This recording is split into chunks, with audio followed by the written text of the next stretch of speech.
Hey guys, welcome back to Quarantine Kitchen. I'm Paul. It's always great to see you.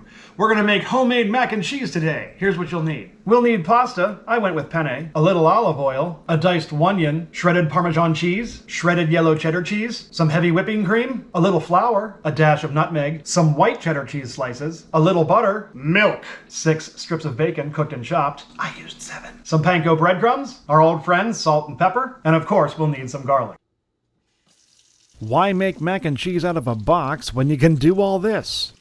It's not as simple as the box method, but it's definitely worth it in the end. Pay no attention to the empty pan throughout this episode. No, you were supposed to use it. Enough. Let's wash our hands. And also cook the cut bacon off camera. And also have a pot of water on the stove to boil already.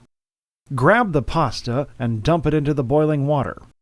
Toss in a little olive oil so they don't get too clingy. Rough them around a bit and snag the butter, the onion, and the cooked bacon. Drop the butter from on high. Let the butter melt in time-lapse and swish it all around the pan to coat it. Drop in the onion and bacon and follow them up with your garlic. Stir everything together until the onions look a little seasick. Then drain the noodles in a puff of steam. Where'd they go? Stir the mixture a little more and throw on a little salt and pepper. You don't need much. There's a lot of flavor in this one. Stir it again and slowly add the flour.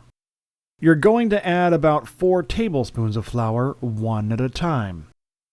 Stir each one in to allow the roux to thicken at its own pace.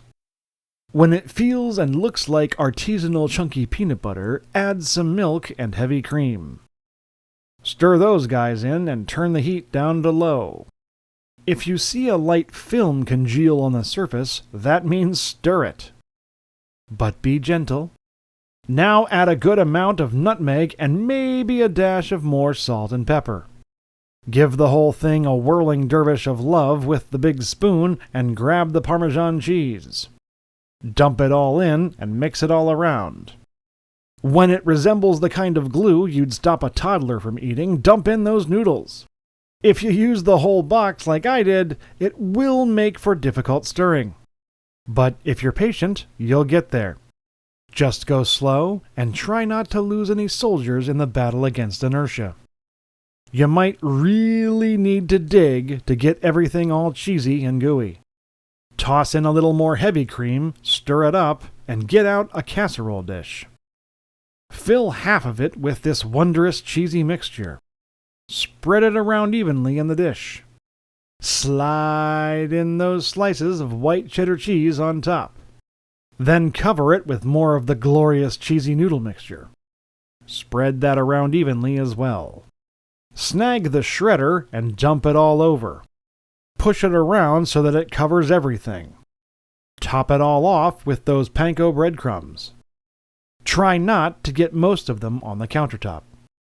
Throw it into the oven at 425 for a half hour, which flies by just like that. Take it out to cool for a few minutes, get a big spoon and... drool. Dredge that dish and hurl a tonnage of taste onto a plate. Oh my God. And that's how you make my homemade mac and cheese, which I am really looking forward to eating. For more recipes and videos like this, go ahead, drop a like here. Better yet, subscribe to my channel. Just click on my face around here somewhere. This has been Quarantine Kitchen. I'm Paul. See you next time.